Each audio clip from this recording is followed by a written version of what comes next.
আর জান্নাতের সবচেয়ে বড় নিয়ামত আল্লাহর দর্শন, আল্লাহর দিদার।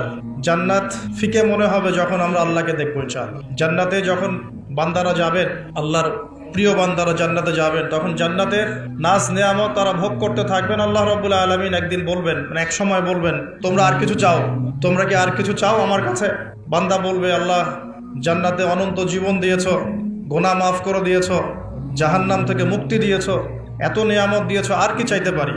তখন আল্লাহ রাব্বুল আলামিনের সামনে যে নূরের পর্দাগুলো আছে, এই পর্দাগুলো একটা একটা করে উঠতে থাকবে, সুবহানাল্লাহ। এবং জান্নাতীরা আল্লাহ পাককে দেখবে। কিভাবে দেখবে? ঠিক যেমন আমরা আকাশের চাঁদকে দেখি।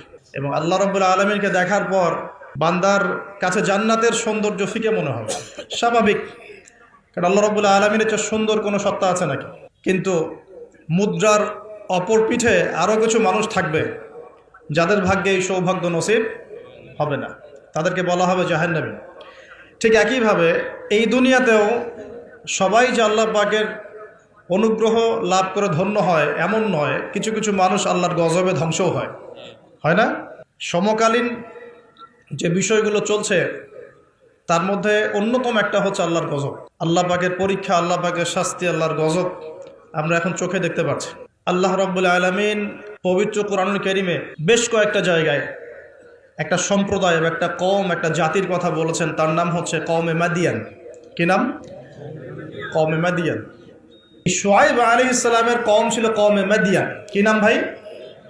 একটু বুঝবেন জিনিসটা। কওমে মাদিয়ান, তো এটা আসহাবুল আইকাও বলা হয়, তাদেরকে আসহাবুল আইকাও বলা হয়, কিন্তু এই জায়গাটার নাম ছিল কওমে মাদিয়ান, মাদিয়ান উপত্যকা।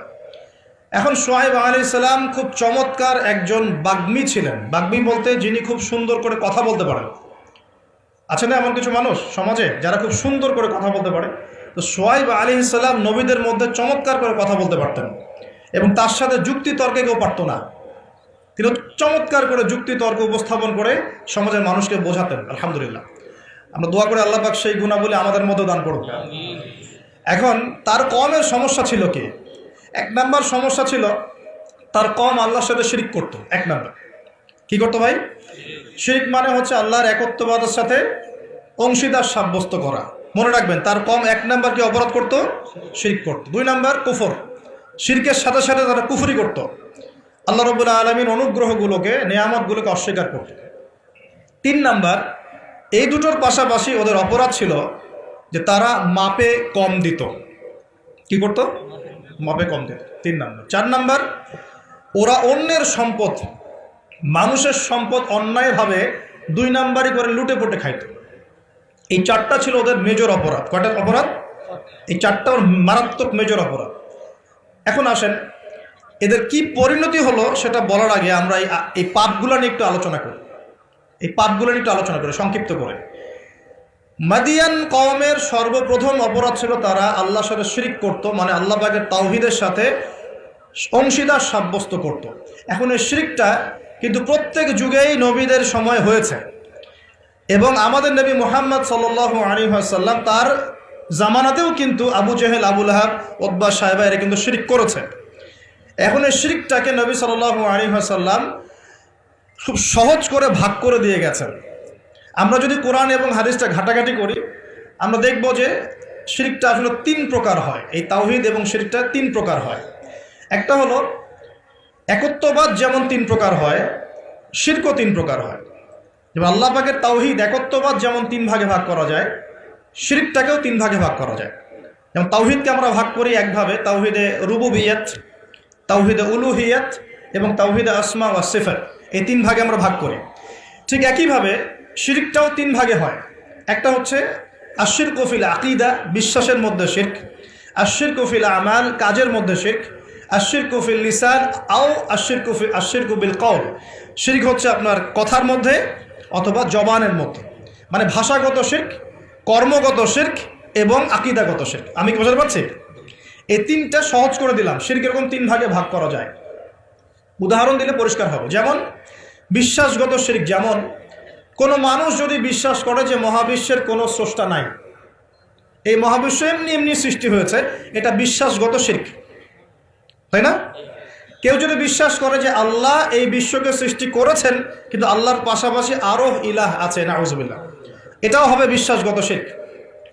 কেউ যদি মনে করে যে আল্লাহ পর্যন্ত পৌঁছতে হলে আমাকে এই যে চন্দ্র, সূর্য, গ্রহ, নক্ষত্র, গাছপালা এগুলোর পূজা করতে হবে, শিরক। এটা হলো বিশ্বাসগত শিরক। ধরেন কেউ যদি মনে করে যে আল্লাহ বলতে কেউ নাই, নাস্তিকতায় বিশ্বাস করে যে কোনো ইলাহ নাই, এই মহাবিশ্ব বিগ ব্যাং থেকে সৃষ্টি হয়েছে, এটাও হবে কি চিন্তাগত, আকীদাগত শিরক। কেউ যদি মনে করে যে আমার ভালো মন্দের মালিক আল্লাহ নয়, ভালো মন্দের মালিক আমি নিজে, কেউ যদি মনে করে শিরক হবে। কেউ যদি মনে করে তাকদীর বা ভাগ্য বলতে কিচ্ছু নাই, আমি যা করব তাই পাবো, এমন মানুষ নাই, এটাও হবে আকীদাগত শিরক, কারণ আল্লাহ পাক তাকদীর রচনা করেছেন। কেউ যদি মনে করে যে কবরে শায়িত মৃত মানুষ আমাকে পরকালে বাঁচিয়ে দিবে, আমাকে পরকালে পুলসিরাত পার করিয়ে দিবে, বিশ্বাসগত শিরক হয়ে যাবে। কেউ যদি মনে করে যে অমুক ওসিলা মাধ্যম ধরলে আমি সন্তান লাভ করব, এটাও শিরক হবে। সন্তান দেওয়ার মালিককে আল্লাহ। কেউ যদি মনে করে আমি পরিশ্রম করি বলেই রিজিক প্রাপ্ত হই, শিরক হবে। আমি পরিশ্রম করি, কাজ করি, ব্যবসা করি, চাকরি করে বলেই 3 বেলা খেতে পারি, শিরক হবে। কে খাওয়ায়? আল্লাহ। কেউ যদি মনে করে যে আমি খুব রুটিন লাইফ লিড করি, ভালো মন্দ বেঁচে চলি, ভালো ভালো খাই, ব্যায়াম করি, এই কারণে আমি সুস্বাস্থ্যের অধিকারী, শিরক হবে। সুস্বাস্থ্য দিয়েছেন কে? আল্লাহ। কেউ যদি মনে করে যে আমার হাতে একটা আংটি আছে, এই আংটি খুলে ফেললে আমার রোগ হবে, এটা হবে বিশ্বাসগত শিরক। কেউ যদি মনে করে আংটিটা খুলে ফেললে আমার রোগ বেড়ে যাবে, অথবা আংটি খুলে ফেললে আমি মারা যাব, আমার কোনো ক্ষতি হবে, বিশ্বাসগত শিরক। কেউ যদি মনে করে ভালোগুলো সব আল্লাহর পক্ষ থেকে আসে আর খারাপগুলো শয়তানের পক্ষ থেকে আসে, এটাও শিরক। কারণ ভালো মন্দ দুটোই কার পক্ষ থেকে আসে? আল্লাহর পক্ষ থেকে। চুল আঁচড়াচ্ছেন, চিরুনিটা হাত থেকে পড়ে গেল, কেউ যদি মনে করে এখন মেহমান আসবে বাসায়, এটা হবে একটা শিরকি আকীদা। বাসা থেকে বের হয়েছেন, হঠাৎ করে হোঁচট খেলেন, এই কাপড়টা আটকে গেল, আপনি মনে করছেন হয়তো বাইরে গেলে কোনো অমঙ্গল অকল্যাণ হতে পারে, বিশ্বাস করলেই শিরক হবে। কেউ যদি মনে করে যে রাস্তার পাশে লোক বসে আছে টিয়া পাখি নিয়ে, ও আমার ভাগ্য বলতে পারে, বিশ্বাস করলে শিরক হবে। কেউ যদি পত্রিকা খুলে দেখে রাশি ফলে লেখা আছে তুমি সিংহ রাশি, তোমার আজকের দিনটা এমন যাবে, বিশ্বাস করলে শিরক হবে। কেউ যদি হাত দেখায় জ্যোতিষীকে, দেখিয়ে বলে যে আমার ভবিষ্যৎ বলে দেন, আমার কয়টা বিয়ে হবে, কয়টা বাচ্চা হবে, কেউ যদি বিশ্বাস করে, তাহলে শিরক হবে। এরকম অসংখ্য শিরক হতে পারে, আমি বলে শেষ করতে পারবো না, যেগুলো মানুষের চিন্তার সাথে সম্পৃক্ত। কিসের সাথে সম্পৃক্ত? এই চিন্তার সাথে যে শিরকগুলো সম্পৃক্ত, এগুলোকে আমরা বলি আশিরকু ফিল আকীদা বা বিশ্বাসগত শিরক। আমি কি বুঝাতে পারছি?